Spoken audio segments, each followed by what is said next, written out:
Olu lusasazo ngqo lwendaba kwikomkhulu le-SABC e-Auckland Park eRhawutini nazo eziphambili ngokuhlwanje. I'm very excited for this moment and I appreciate everyone, the doctors and everyone who helped me during this time. Bangaphaya kwama-700 ookrisimesi noonokrisimesi abazalwe ngosuku lwanamhlanje kwizibhedlele zeli. Kubhubhe abantu ababini konzakala abasixhenxe emva kongquzulwano lwebhasi nesigadla kuhola wendlela u-N1 Cebukuhle Louis Richard eLimpopo. Kwezemidlalo, itumente ye-AFCON iza kukhawuleza ifikelele kuvutho-ndaba ngomso xa uMzantsi Afrika uza kube ugagana neyiphutha kungquzulwano lwenkcotho ka-Group B eMorocco.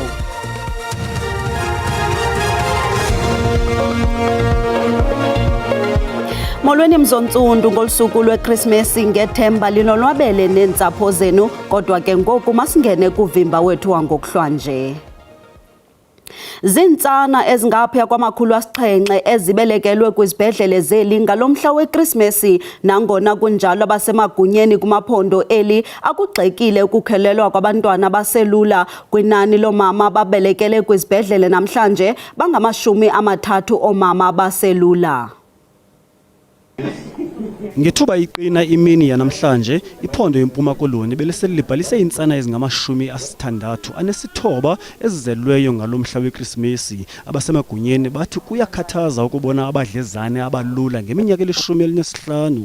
We do have 15 to 19 sitting at 16, the total number across the province. It's not something that we are proud of, but all we need to do as an office of the MEC, as a department, is to make a follow-up on our facilities, whether they have done what is expected of them. Kwiphondo eGauteng awakapapashwa amanani apheleleyo entsana ezizelweyo, kodwa phakathi kwabadlezane abakhoyo kuquka unominyaka eli-16.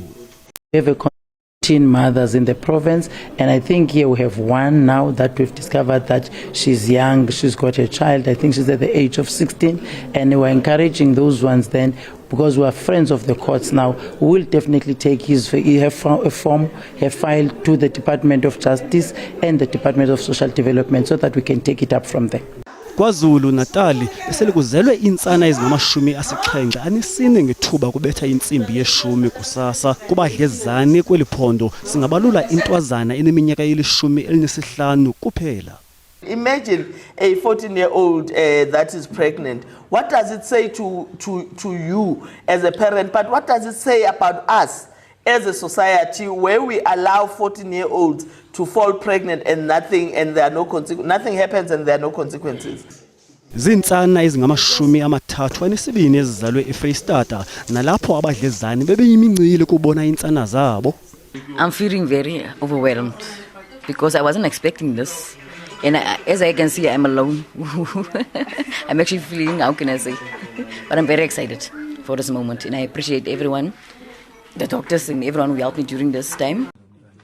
eMpumalanga kubhaliswe intsana ezingama-33, amakhwenkwe ali-18 namantombi ali-15. Kumntla-mpuma zintsana ezingama-31 beziqala ukubona ilanga ngalomhla weKrisimesi. Abanye babantu abangenamakhaya eRhawutini bakhathazekile kuba bengazochitha usuku lweKrisimesi neentsapho zabo. Ngeli xesha lonyaka uninzi luvame ukuchitha eli xesha ngokufuthelana nabo babathandayo, kodwa kwabo bangenamakhaya elona themba lolokuba bangafumana oku kwento esiwaphantsi kwempumlo efudumeleyo. Ulakhi Kunene wasuka eMpuma Koloni wazokugaleleka eRhawutini ngonyaka ka-1999 ezama ukukhangela amadlelo aluhlaza. Ukusukela ngoko okokoko wayehlala kwizitalato zaseRhawutini emokamokana nemimoya, ingqatsi, ingqele, imvula nendudumo zosuku nosuku. Kwintaphane yeminqweno yakhe yeKrisimesi kukuzifumana eyinyandenye nosapho ngaphandle kokwehlukahlukana kwamalungu walo. It's such like a strong lesson for me to be on the streets, you understand. But to me, for this Christmas to be alone is a problem. Kekambe Umphontsaba uthe yena yiChristmas yokuqala le ayichithela ezitalatweni kusika emathunjini kuye ngokuba ifuthe lobuyokoyoko bamathamsanqa noyolo akalazi xa kungoku. We don't have money to go and see them and all those things. Yes. But if we can get the chance, I would love to. I would love to go. Njalo kwabanye abakwazifumana bekule meko ingaginyisi mathe usuku lweChristmas sisikhumbuzo kwakho sokuba akukho ndawo yamkela ngezandla ezishushu njengekhaya. It's like you have some kind of sense of belonging, you know, when you're there with your family, because my family knows me and they like me. Ukanti ke kwelixesha livame ukuba namatyeli ngamatyeli ovuyo nokwabelana nokudlelana abangena makhaya bamemelela ubuntu obukhatshwa zizibele novelwano. Umlawulo inhloko wekhaya eligcina abantu abadala iJordan House Old Age Home eWestbury eGauteng uPhyllis Vilakazi uthi kubalekile ukuqinisekisa ukuba abantu abadala nabangenazo indawo zokufihla inhloko baziva bexatyisiwe kwaye bethandwa kule Christmas. Abasebenzi bendawo egcina abantu abadala bebebambe umbhiyozo wabantu abadala namhlanje kwaye iholo belimbetshembetshe imiboniso kwaye benikwa nezipho. Bejembeje kunjeya izizipho nolonwabo abasebenzi belikhaya ligcina abantu abadala benze olusuku lweChristmas yalusuku olikhethekileyo. Umlawulo inhloko welikhaya iJordan House uthi iChristmas iyakwazi ukuzisa isungu kubantu abadala ingakumbi abangenazintsapho zikufutshane. Few residents that do not have families that can be able to pick them up and spoil them, and the challenge is that some of them do get families that comes and fetches them, but the ones that stays behind are the ones that goes through a lot. Kuliyelwa khumbuza abagcina kwelikhaya ukuba nabo bakhathalelwe kwaye abalityelwanga. And knowing Jesus Christ was born today and he died on the cross for our sins. Yeah, so we're very grateful to him. Yeah. Merry Christmas to you, my darling. I know you're there in England now. I'm here with your mother and we're having a wonderful time here. Abasebenzi nabo baye bayinxalenye yale mibhiyozo. Are enjoying their Christmas today. I would like to say to them, they must enjoy themselves to the fullest.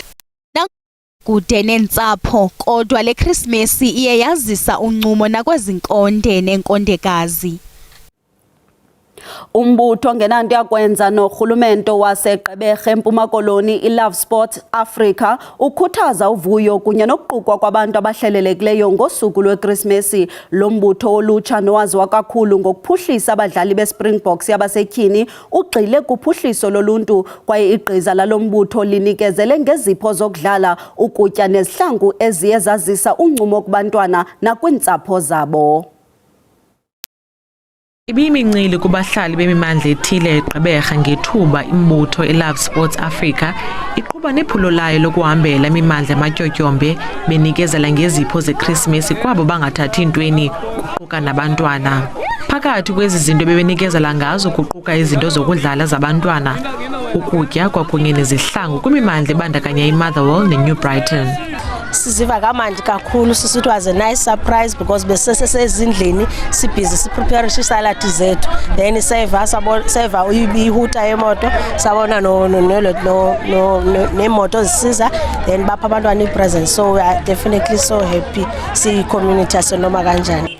Ndiyabulela apha ngale date yale 25 ukuba sifumene iChristmas nje for mahala, into ebesingakhange siyicinge nokuyicinga. Ndibulela kakhulu ngokungazenzisiyo. Kubantwana abaninzi ebelusuku olumnandi abangena kulibala njengokuba lo mbutho uphathele uFather Christmas into zangabayibona ngaphambili ezisa ithemba nolonwabo kumakhaya ajongane nenhlupheko. Ndiziva ndi happy kakhulu ngepresents abasiphezulu. Mna ndiziva ndi-happy and ndiziva sine-support and abantwana bane-present for udlala and abazali bafumene into zokupheka emakwethu. Umseki walombutho uthi eliphulo labo libaluleke kakhulu kulombutho ukukhumbuza uluntu kuba nakweziphi na imeko abajongene nazo busekhona ubuntu.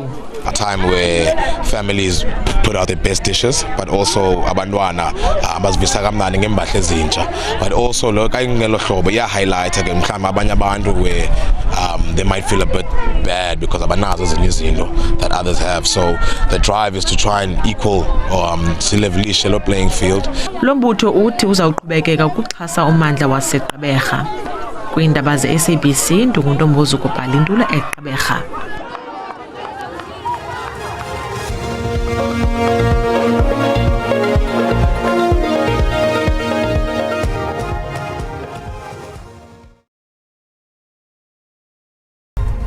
Sinamkele kwakhona sikwabulisa nakwabo basandu kungena. Uyakwazi ke ukuzibukela ezindaba kwiqonga lika SABC Plus ukanti nje ukuphela kwazo ungazifumana kwikhasi lika YouTube ngokuba uthi SABC Indaba zesiXhosa. Masihlabele mgama. Kuvele ushicilelo lwevideo olutsha nolubonisa usekela sodolophu wamasipala iBito ePlettenberg enikezela ngompu nogada wakhe. Uceba uNokzola Kolwani utyholwa ngokudubula umpu phezulu kumbhiyozo wokubuya konyana wakhe esuthwini kwanokuthula. Kwingxelo uvakalise ukuba ibingengompu wokwenyani.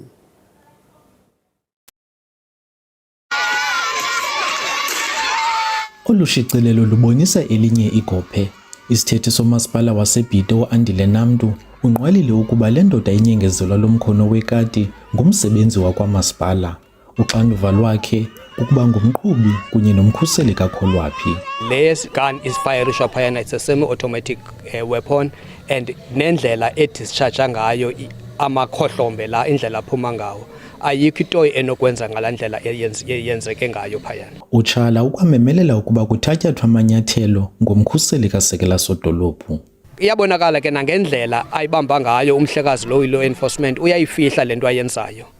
Imasikizi lento ke kuba kaloku ngumuntu lona othathe isifungo njenge-law enforcement officer yakamasipala into ba yena uya kuyi-enforcer ii-bylaws zaseBito athobele umthetho. Kodwa ke wohlulekile ukwenza oku akufungeleyo. uKholwaphi ngumongameli weqela iKhwezi Political Movement nelasekwa phambi konyulo lorhulumente basemakhaya lonyaka ka-2021. Omnye wabahlali uthi udanile sesisenzo. Even umbutho asuka kuwo ngumbutho omela amakhosikazi nabantwana, so iye yasothusa kakhulu into yokubana kubekho umpu osetyenziswayo as far as women and children are concerned. Isithethi samapolisa uChris Peace uthi akukabanjwa mntu ngesisehlo kwaye uphando lwabo lusaqhuba. Kwiindaba ze-SABC ndingusiphiwe Wobasi kwanokuthula ePlettenberg Bay. Sele kudlule iminyaka engama-30 kwabulawa abaxhasi be-ANC ngosuku lweKrismesi ngakumazantsi nxweme waKwaZulu-Natal. Abasindayo bathi amanxeba alomini awakapholi kunanamhlanje. Le mbubhiso yesininzi yangomhla wama-25 ngoDisemba ka-1995 neyaziwa ngeChristmas Day Massacre yabona inkithe abaxhasi be-IFP behlasela ikakhulu abaxhasi be-ANC kwilali yaseshobashobane. Umndeni wakwaNyawose walahlekelwa amalunga ngaphezu kwama5 kanye nezihlobo. Lena indlu yabo eyacikelwa phansi abahlaseli ngomlilo. Ukubulawa kwabantu abayi-19 okwakukhona nosana olunezinyanga eziyi-16 kwathusa umhlaba wonke. uDumazile Nyawose owasinda uthi akasolibungaza usuku lukaKhisimusi njengoba lumkhumbuza isigameko esibhlungu esenzeka. Uthi kwakuyisikhathi sasekuseni okuyilapho ezwa ukukhala kwabantu nokuqhuma kwezibhamu.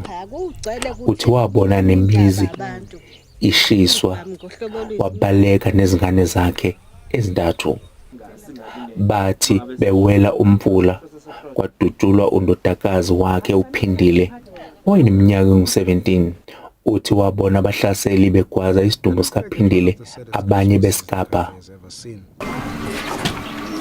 makuza nje uKhisimusi kuvele kubuye leso sithombe ukuthi konje namhlanje kwenzeka into efana nale.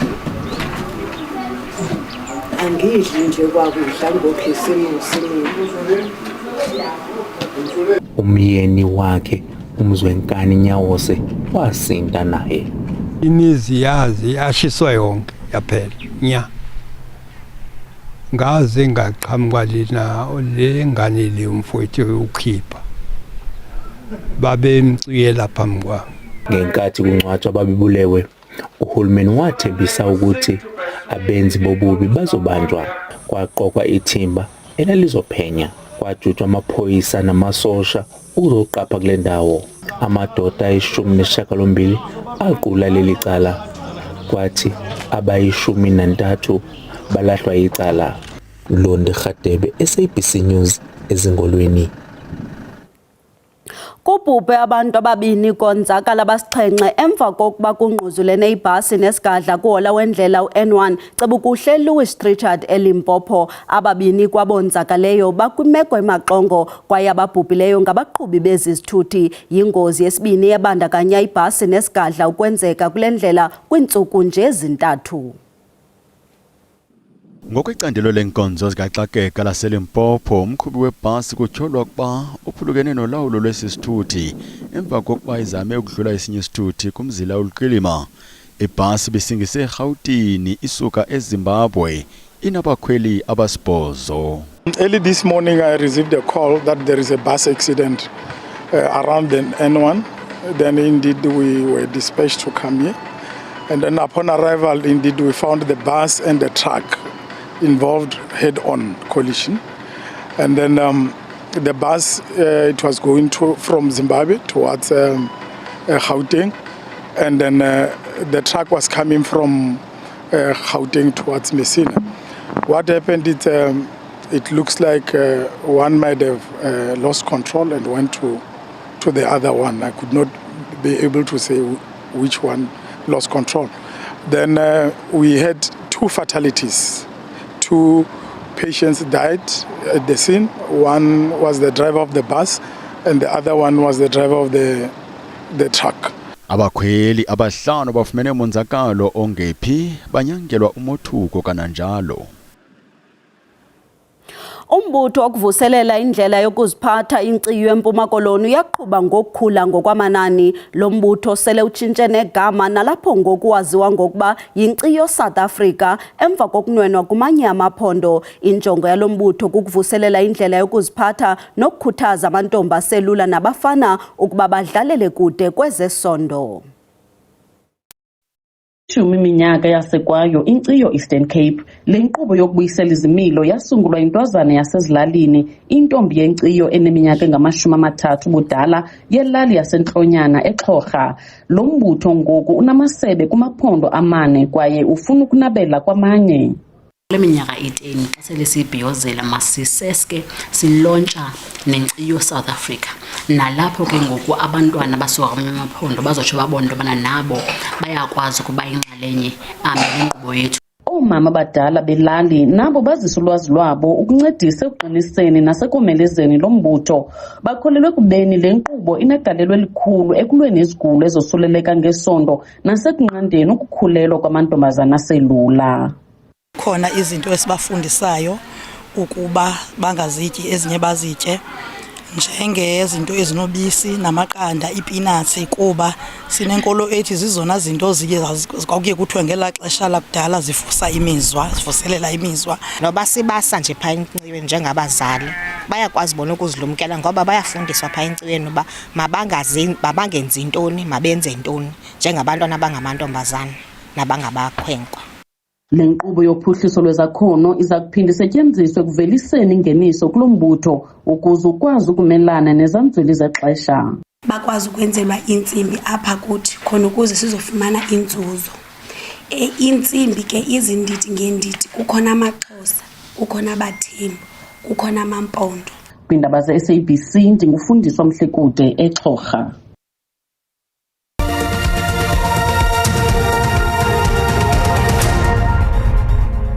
Kwezemidlalo, itumente ye-Africa Cup of Nations iza kukhawuleza ifikelele kuvuthondaba ngomso xa uMzantsi Afrika uza kube uquphisana neYiphutha kunquzulwano lwasenkcochoyini kaGroup B eMorocco. iBafana Bafana ibonwa njengelinye lamaqela azintandane kanti Egypt ibe zintshatsheli ze-AFCON amatyeli asixhenxe.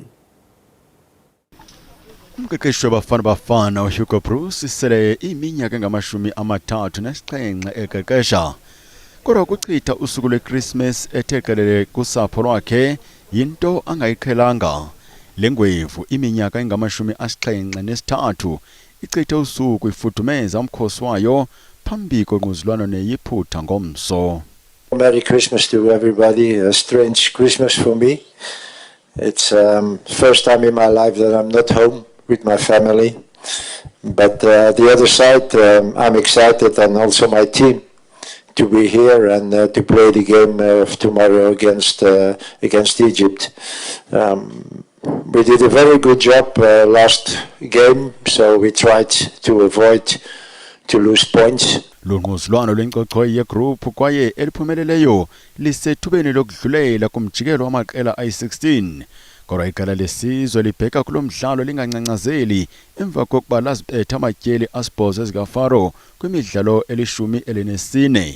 The morale in camp is good. I think, as the coach said, the first game was very important for us to get maximum points, and I think that helped a lot now going into the rest of the tournament. So, yeah, the morale in camp is good. It's been always good. Spirits are high, and we're just confident and ready for the next game. Umdlalo kulindleke uqala ngentsimbi yesihlanu xa lithi ndithe ngengomso. Siuqonqothile ke mawethu uvimba ngokuhlwa nje sinikhumbuze ukuba ezankomso ziza ngolwimi lwesulu kamnandi.